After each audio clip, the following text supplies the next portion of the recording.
It's only because they haven't arrived yet. I'm being so silly. I am so delighted to be here. Oh, and I see me. And Oh my yay, God. and Yay! on that note, we're so delighted to have you, Amy Ferris, here. And to anyone who's listening, welcome to W.I.L.D, the podcast, where we love having inspiring, uplifting, empowering conversations live on air. W.I.L.D, the podcast airs live on Just TV, Meta TV, 24/7 Roku TV, NCG Television Network, jessfm.ca, and shhh101.ca. While the podcast is sponsored by Wild the Nonprofit, Wild Press, and Wild Homes and Gardens magazine.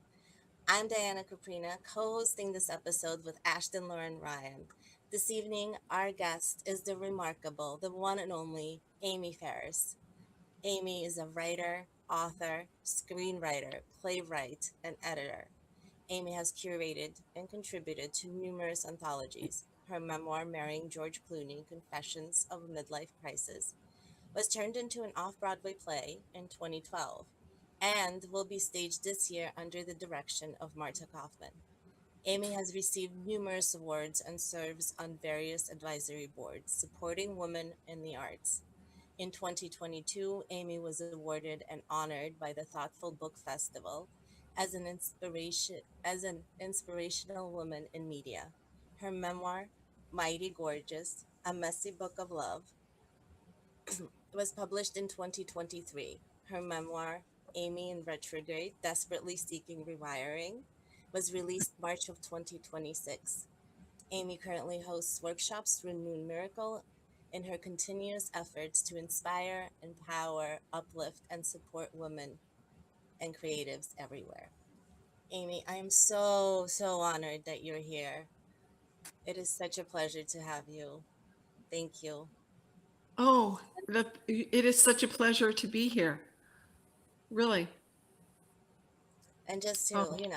get it kicked off, I wanted to, my first question was, tell us about your life journey, where it started and where you are now. My life journey. Journey. Literally, okay, I was born in Brooklyn, New York, and our family moved to East Meadow, Long Island, okay? And I dropped out of high school when I was 15 and a half, went to live on a commune in Medford, Oregon, was kicked out of the commune for shaving my legs, true story. And I always knew, Diana, that I wanted to write. I always knew that I never wanted to be, I never wanted to go back to school. I never wanted to get a degree. I just kind of felt like my diary and my journal were my best friends. And I could put anything and everything down on the page. And I've been incredibly, unbelievably fortunate to have written books and movies and plays, or one play, and have those words out in the world. It inspires me that I can do that. And I hope that I can inspire every woman out there that everything we have to say, we don't need to keep it in our bodies. They don't work well in our bodies. They don't. They churn away, they eat away at us, they hurt us. So we need to get them out of our bodies. And we need to make sure that other women are inspired and encouraged to get it out of their body so that we can have all of these extraordinary stories out in the world that other women can say, oh my God, that's me. That's me. That's how I feel when I hear you, and you're such an inspiration. I think when you say you dropped out of high school, I dropped out of college and then felt really guilty about it and shamed myself. But my journal also was always my best friend. And to have you say that and read it in your books is just, it awakened something in me, and I am so grateful to have come to know you, and I love you, and I love I that am you're so here. grateful that you're in my life. Well, and how did y'all meet? What I wanted to segue what you are doing to help women. It was not on a dating site, I can tell you. We met, I think, on Facebook. Hmm. We became Facebook friends, and then really got to know each other a year ago because of Noon Miracle, which Yes. was founded by Jane Sibbett and Violet and Ruby, her two daughters.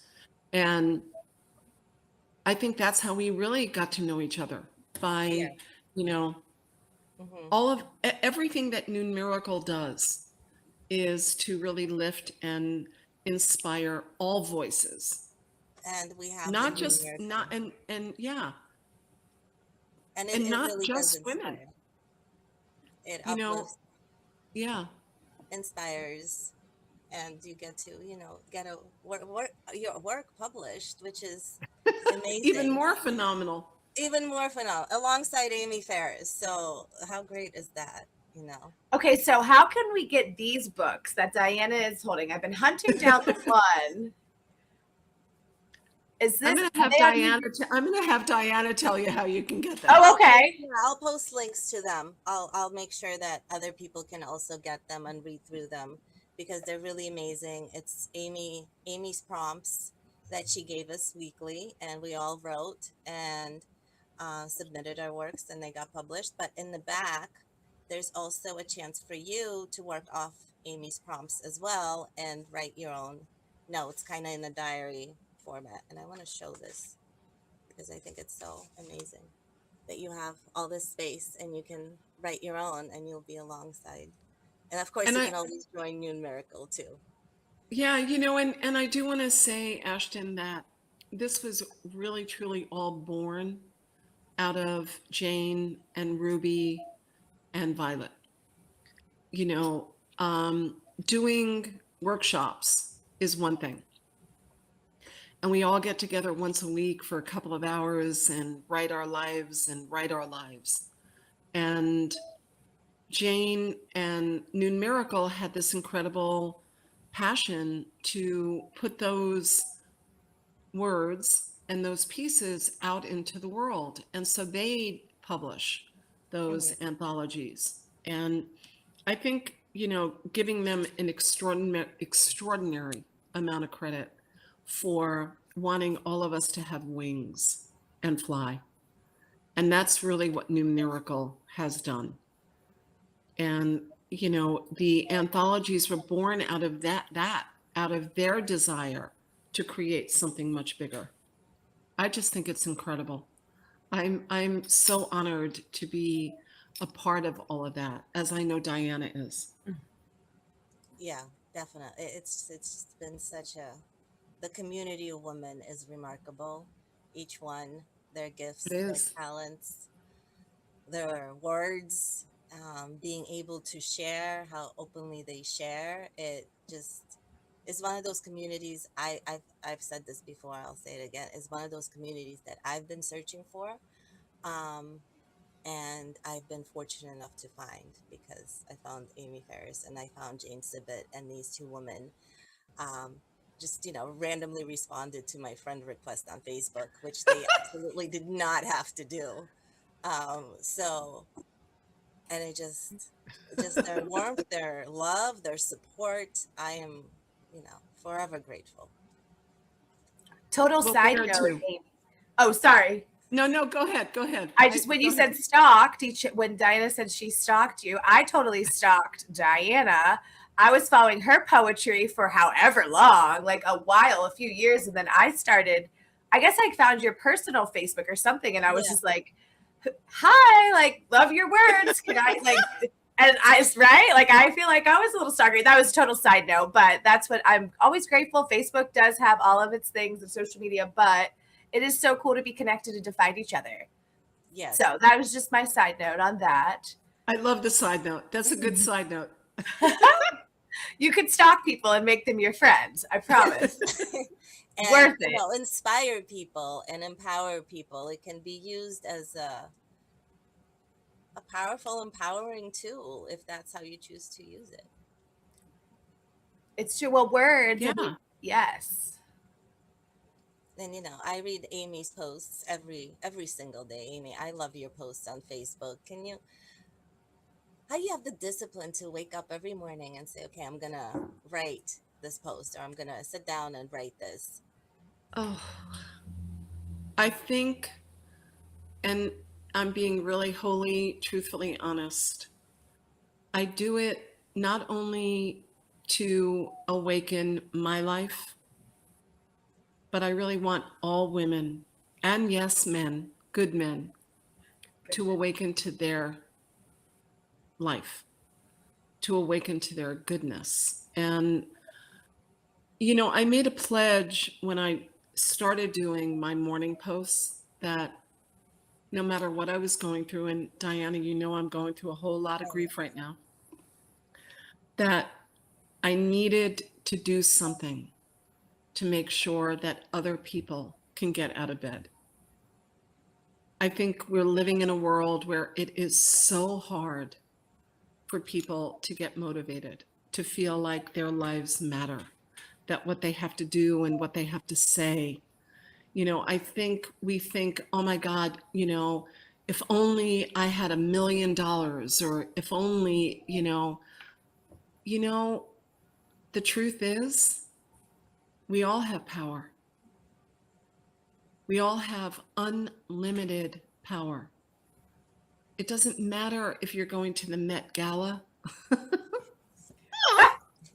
or you're sitting in front of, your TV or your computer trying to figure out what am I going to do with my life? I think we need to put our own lives on pedestals. I think we need to take all of these people off of their pedestals who we think are so much better than we are because they're famous or because they have money. Well, you know what? They're not better. They're not better than we are. They're not smarter. They're not cooler.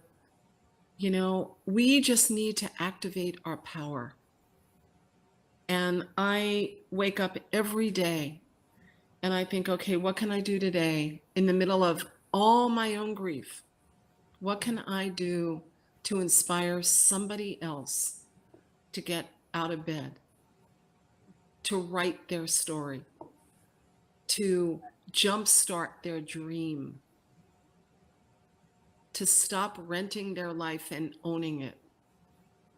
What can I do and say that will make somebody else go, oh my God, yes. And I do it. And I've been doing it for a really long time. And it keeps me going. I know, the truth is it does. It keeps me going.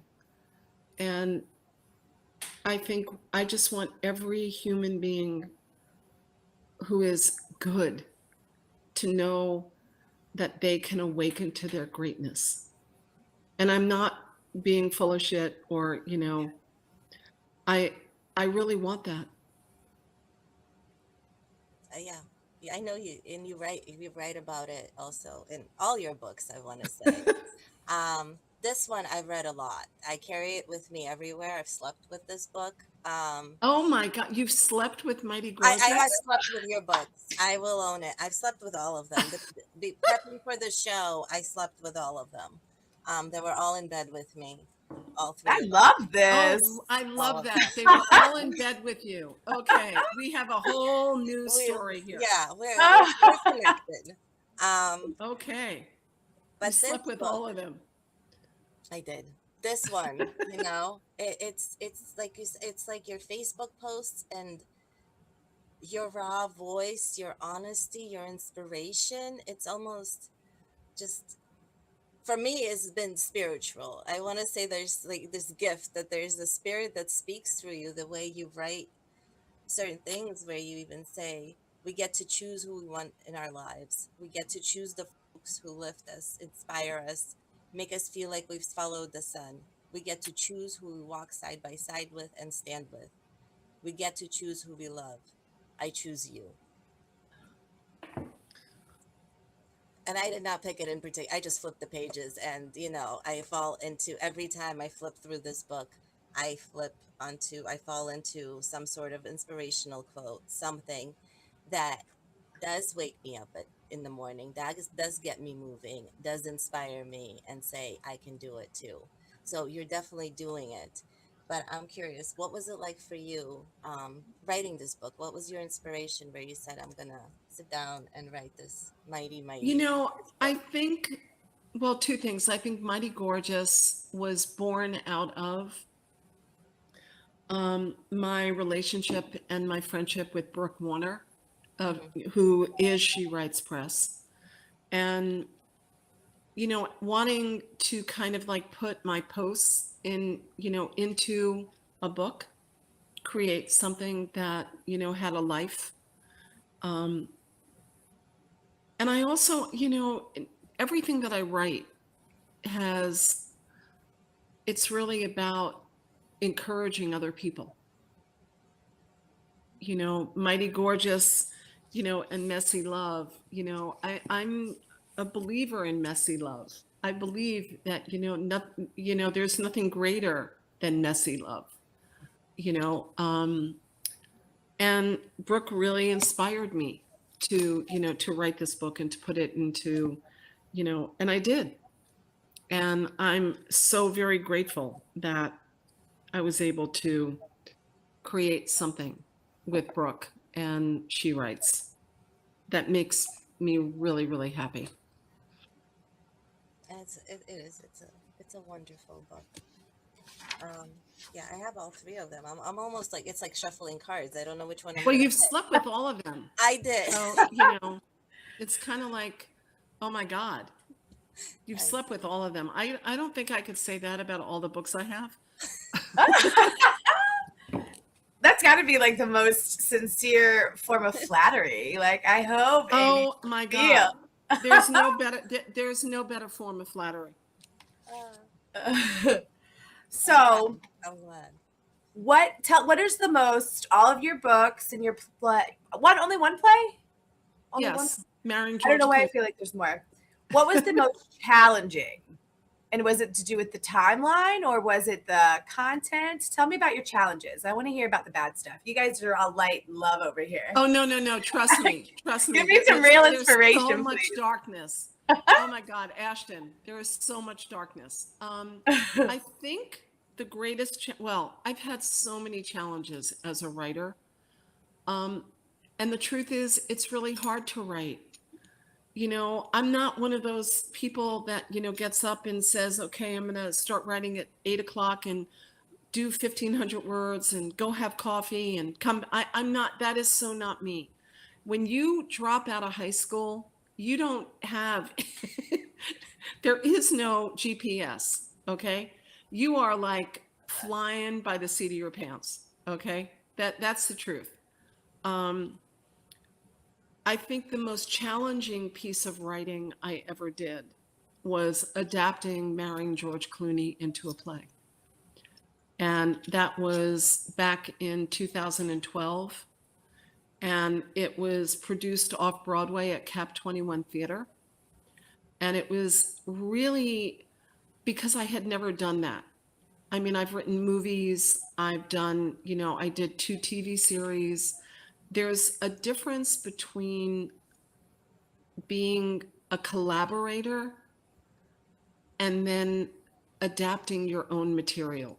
And I think what was really hard for me was working with a director for Marrying George Clooney at that time. And his vision was slightly different than what my vision was. And I didn't really quite have the courage, to basically say, wow, you're really off. I mean, you are like so off. But I was able to hold on to my own integrity and fight the way that I knew how to fight for what I wanted on literally on the stage. But the other thing that I learned was everything that I was writing had already been written. So I was adapting my own words. And whether or not I agreed wholeheartedly with how he saw it on the stage, I was able to understand that those were my words. So the challenge for me, and I think for many, many writers, isn't like whether you're writing TV or whether you're writing a screenplay or, we're always going to be replaced when it comes, somebody's going to come along in film that's going to replace you. That's the thing about, writing movies, right? It's, I replace somebody on a movie, so I get what that's like. But the challenge of really writing for theater is really unique. It really is. And, it was about trust. It was about letting go. It was about being able to say, okay, I don't envision it that way, but as long as you're, keeping my words intact, that was a challenge for me. That was a real challenge. I'd never done that, and So I do. letting go. Yeah. And there is something,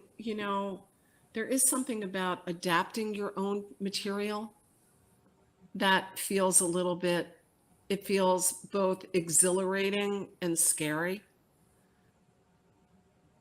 I but can only imagine. It's your baby. and I would wager that most writers would tell you, even if they didn't want to, that what they're putting down on the page is, whether it's memoir or fiction, or they're writing a novel or poetry, we are literally spilling our guts. And sometimes that doesn't get on into the book. Sometimes it just goes onto the computer and it's like, oh, I'm so glad that got out of me. Writing is not it. Writing, for me, the act of writing is easy. Putting it out in the world is different. What is your writing process like? Non-conventional. Tell us. Give us. Oh my! I would love to hear about your day. Oh my God, my writing process. It's like, okay, so with marrying George Clooney, it started with literally one piece that I wrote. I think it was Googling old boyfriends. I just wrote it like I was awake in the middle of the night. Ken, my husband, was fast asleep, drooling and dribbling, and I was sitting at my computer and I was going, oh my God, I wonder what Eric Leshner is doing now. Now, we're talking about a guy that I like literally knew in 1975, okay? All right, or maybe before that, 1970. And so I Googled, and it was like, oh my God, he's deaf, and he's, so I started Googling all these other old boyfriends. And that was kind of scary. I mean, one old boyfriend, became a preacher. I mean, he had been a drug dealer. Now he was, right? That was. That's a big one. So I was just going to say that. That was what? To make a movie? So that was, how marrying George Clooney began, by Googling old boyfriends. And I would do that. And so that was, and then I just got really into it. I got into like what I did at 3 o'clock in the morning. I was like, Googling all kinds of, crap and, and dates and all kinds of stuff. And that became marrying George Clooney, because it was about my own midlife crisis. And then with marrying George Clooney, my mother had gotten diagnosed with dementia. And I was like right smack in the middle of writing this wacky book. And it had been bought on the first 50 pages by Seal Press. Thank you, Brooke Warner. And it was funny and weird and right. And then my mother got diagnosed with dementia. And all of a sudden, and I called up Brooke and the publisher, and they were extraordinarily amazing and said, okay, time to take a sharp left. And then the book became about my mother and me and our relationship. And that was so profound to my mother and I just wrote about it because it was the anniversary of her death. My mother and I had a very, very intense relationship. I mean, when I left, when I dropped out of high school, she literally said she was going to be sitting Shiva. Like, oh my God, you're dead. I'm sitting Shiva. And it was like, Mom, I'm only going across the country. No. She and I had a very, very, I thought it was an incredibly dysfunctional relationship. And what I realized at the end of my mother's life, that it was extraordinarily honest. That she and I were able to say things to each other and be around each other. And at the very end of my mother's life, which is in the book, I went down to New Mexico. She was living in an assisted living facility. And I went down there to be with her for 10 days. And my brother had already moved to New Mexico, and so she was there. And I was in bed with her, and she was so out of it, and really dementia had really moved in and taken ownership of her. And she turned to me and said, I didn't want anyone to love you. I wanted everyone to love me. Oh. And Diana's heard me talk about this before. It was the most extraordinary moment because, and I turned to her and I said, oh, Mom, I don't need your love now. I've got Ken and I've got good friends and but that was a moment of clarity and truth that it took how many years for her to even say that? And it was so extraordinary. And I knew that weekend that I had become the woman my mother always wanted to be. And so marrying George Clooney went from being a wacky, weird, what I do at 3 a.m, Googling old boyfriends and all kinds of crazy crap, to being about my relationship with my mother. And that is why it became a play. It wasn't because of the crazy, weird shit. It was the relationship between my mother and I. And that was what the theater company and the producers saw, that it was really about a mother and a daughter at the end of the mother's life. It was kind of like menopause. Okay, it was like dementia and menopause marrying. And that was what the play became, about my relationship with my mother and how the two met, and how I, at the end of her life, really truly was able to forgive her for being so incredibly distant and negligent. I mean, my mother was so negligent. And, there was so much about my relationship with my mother, which is not dissimilar or unlike, any other or every other, right? We all have, so many of us have relationships with our mothers that are just, unbearable and confusing and hard. And, you know, my mother didn't want to have kids. My mother didn't want, you know, to live in the suburbs. My mother wanted to be an artist. My mother wanted to use her life. And, you know, but back in the 50s and 40s, you do that, you know, so we can't go back there. Have you We ever can't. hosted a workshop to help women write about their mothers? You I have did. already? Okay, that But sounds I can do it again. Yes. But It's we I did, right, Diana?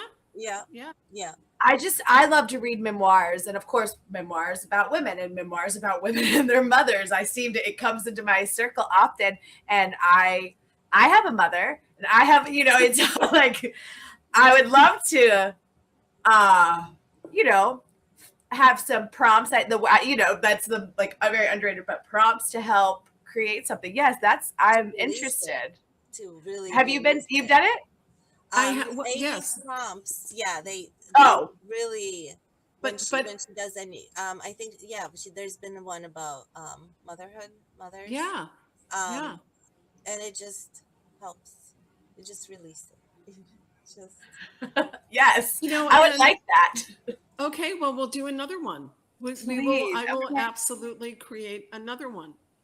Mothers and daughters. Awesome. and I'd love it again. It's just something that because you're in a consistent relationship with your mother if they're alive. You're always there's no Well, detangling, and and it's so layered too layered. that you can write Oh my about God, it's so continuously layered. to just there's so much to release, so much that you try to grasp, so much to understand. It's layered. And there's so many seasons of like our seasons too. Every time I feel you come back around every 10 years, it might change a little, you know, like it's okay. This is amazing. So that was your challenge. One of the most challenging. You know what? I've had, you know, I think as a woman, I've had amazing challenges. As a writer, I've had amazing challenges. I think, you know, putting our truth out there, being incredibly vocal, knowing that people are going to go after you or slam you, you know, those are challenges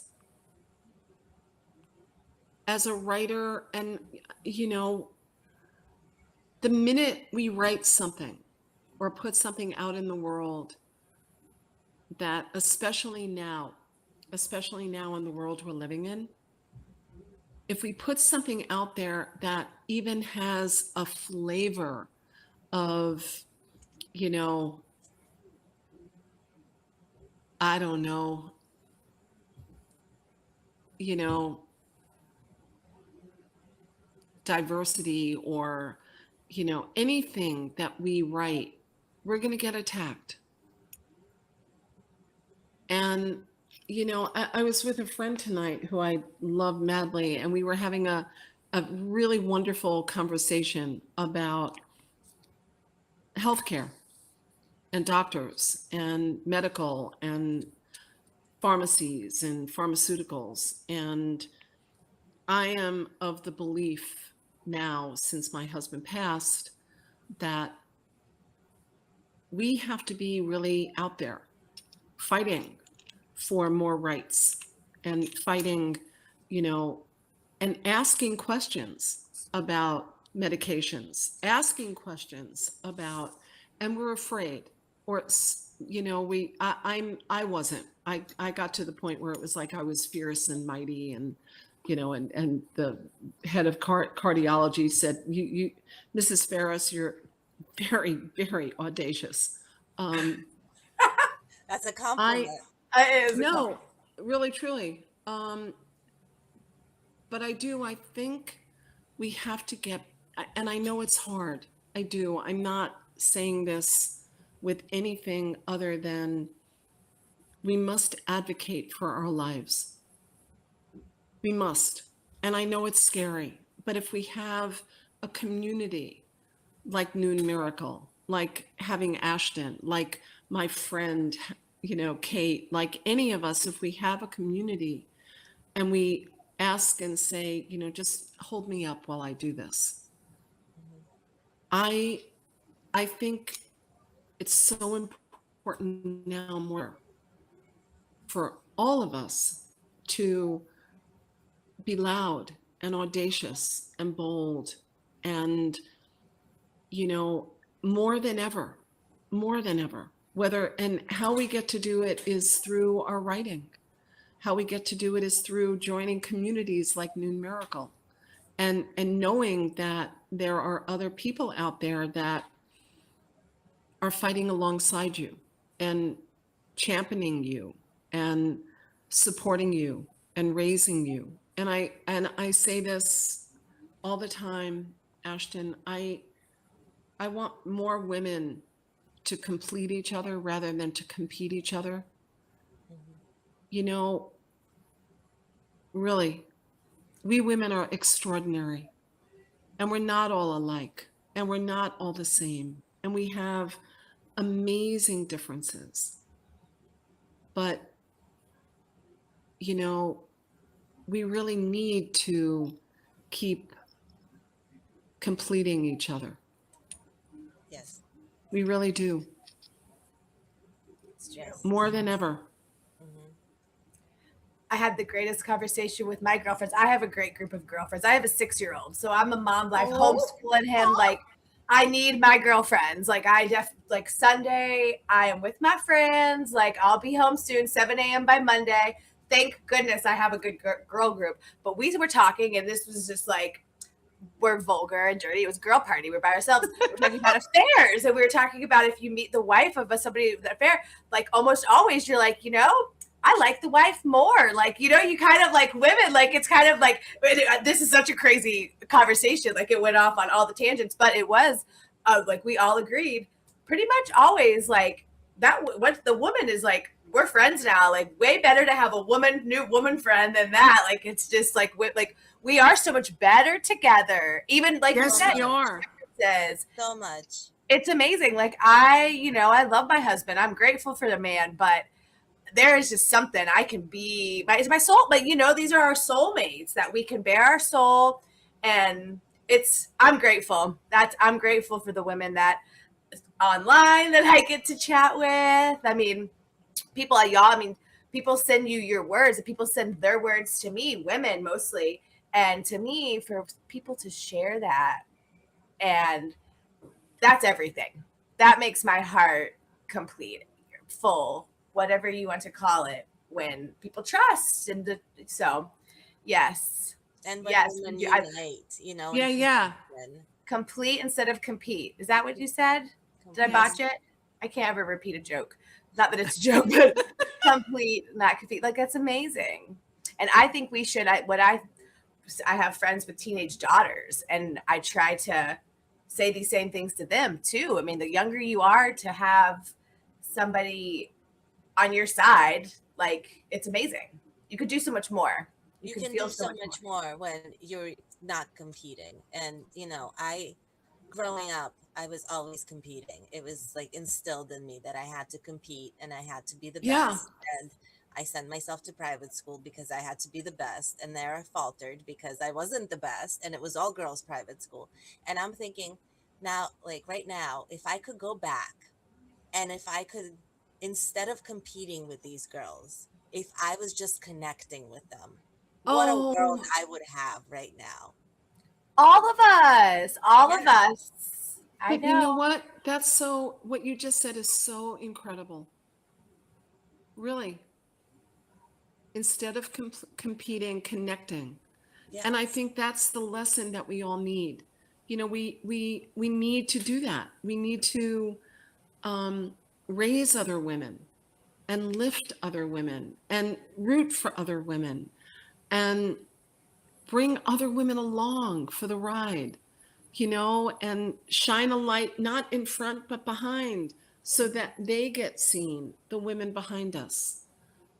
And I think so many of us are learning that now. Yeah.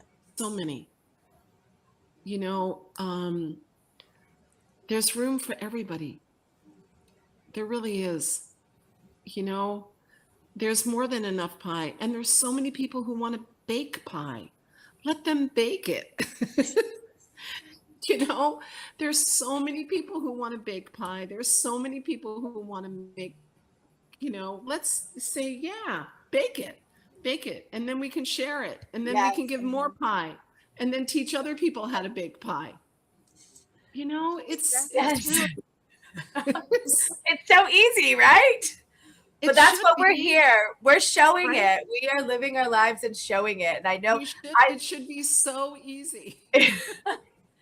I really feel like I've always been the girl that, for as long as I can remember, that would compliment everybody. But, you know, like your hair, and I still do it to this day. And I really feel, and maybe I'm just noticing it more now, and however, but I feel like more people compliment strangers. I feel like I see it more women to women out and about. Have y'all noticed that? Me too. My daughter does it, and I love it. And that's because you probably did it. You know, yeah. And I did it in front of her, and now she's doing it. And so she walks around. She's like, oh, she couldn't hear me. She had earpods in. Oh. And that's How adorable is that? That is so adorable. It's like, I really wanted her to know that other women. Complimenting other women. It makes your day. It makes your day. It makes you continue on with the goodness. It's a cycle. Right? And it makes them feel so good. Really. I know. And when you feel loved, you love. Just as the same hurt people, love. I mean, it works. How do you, I know we don't have much longer, but I just would love to, how do you get your courage to release your words, to send your words? Like, where does that come from? You know, it comes from a couple of things. I know I've talked about Ken. I was married for 34 years. My husband died a month ago. He gave me amazing courage. And we can do another show about that. Okay? Oh, yes. Please. Yes, we will. How about that? We can do I haven't even gotten to my questions. We could do a whole show about that. But I think, where did I get my courage? I think I got my courage from my father, who had been arrested when I was a little girl. And I've written about it a lot. And he was accused of bribery. He worked for the IRS. It's a whole long, weird story. But oh my gosh, yes, please, let's bring her back for mid-segment. But my father got off on a technicality. Our family lost everything. My mother pawned all her jewelry. My dad, but my father was literally my hero, and I'll tell you why. Because he taught me about second chances. It wasn't because he was arrested or, you know, I had no idea as a little girl if what he did was, if he was guilty or innocent. I had no idea. But I do know that when he got his life back, he made sure that everyone got their life back. And I learned when I left home at 15 and a half and he took me to the airport, he literally said to me, I can't make your mistakes for you. And he handed me $200, said, don't tell mom. She thinks she's sitting Shiva. Don't tell mom. He handed me $200, put me on a plane, but he literally said, I can't make your mistakes for you. That was the greatest gift anybody could ever give their child. Because people used to say, oh, if I can only take away your pain, or if my father was literally saying, go out there and make mistakes. And every mistake I made, and I'm not bullshitting, Ashton, I turned into my mission. Everything that I did that caused me unbearable pain, and I did a lot of really bad shit, I knew that if I could take that and use it to help another person, then I was doing exactly what my father had said to me. And I want to say that one of the things that my husband was a filmmaker, he was a cameraman.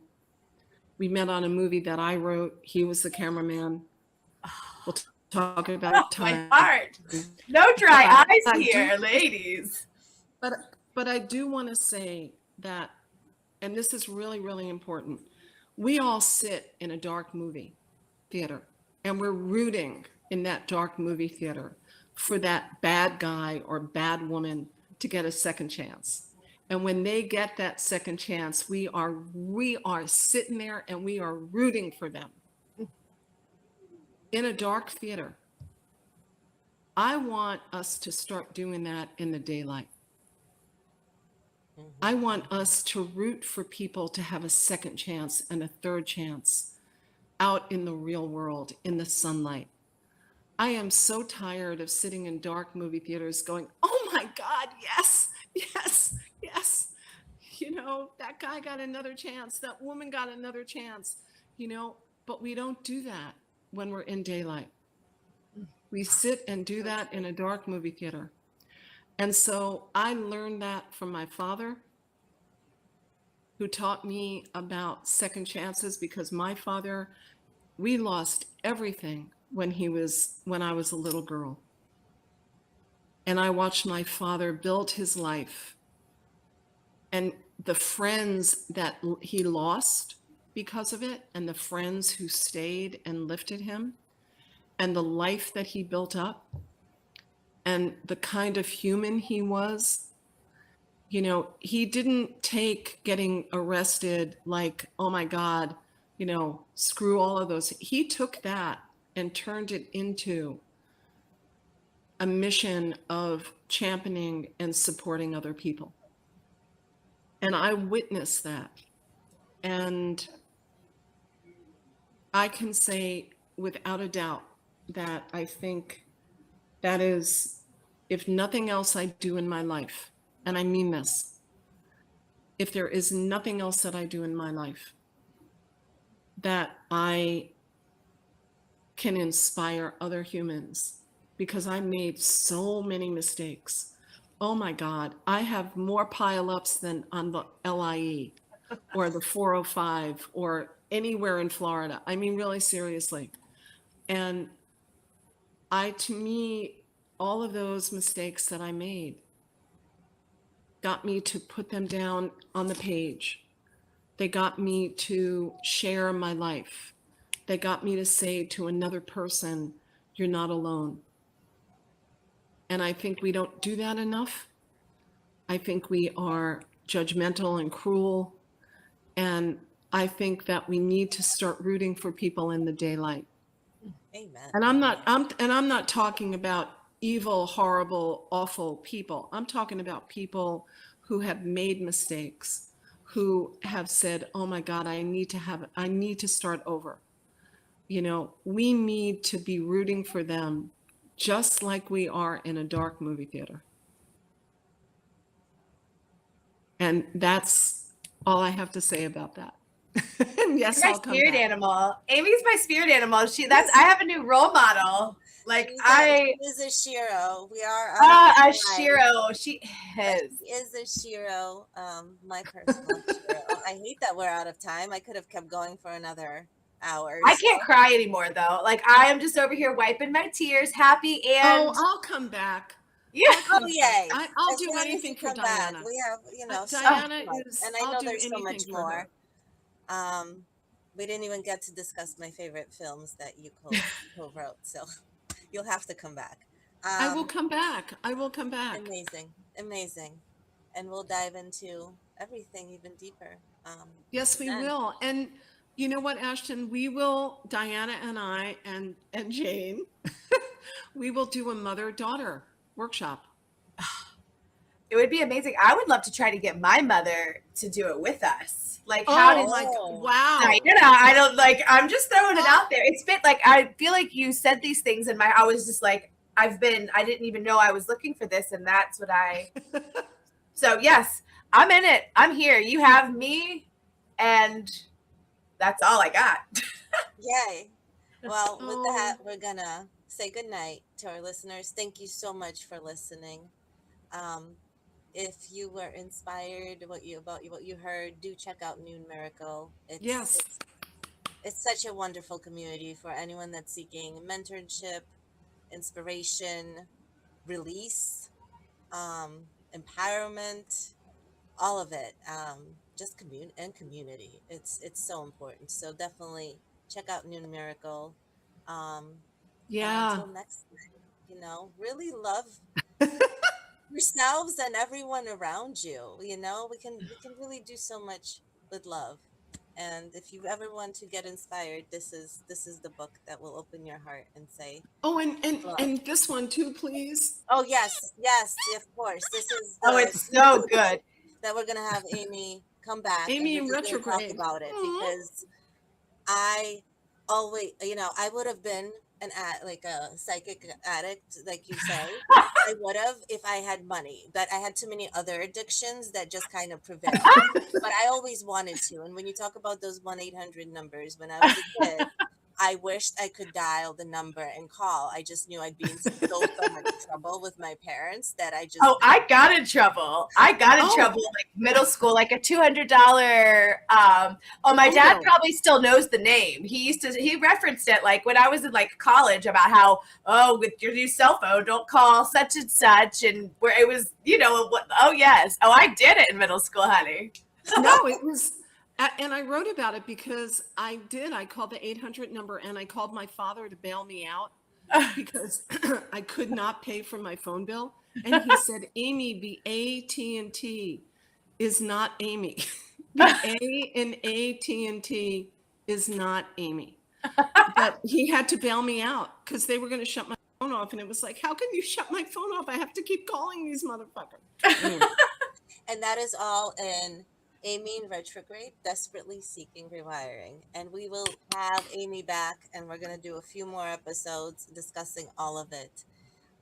So yes, the last. You got me. Good night is love, love, love.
Fred, just like Juice Jane 3-6. Lying young screens, I been turned up with the demons.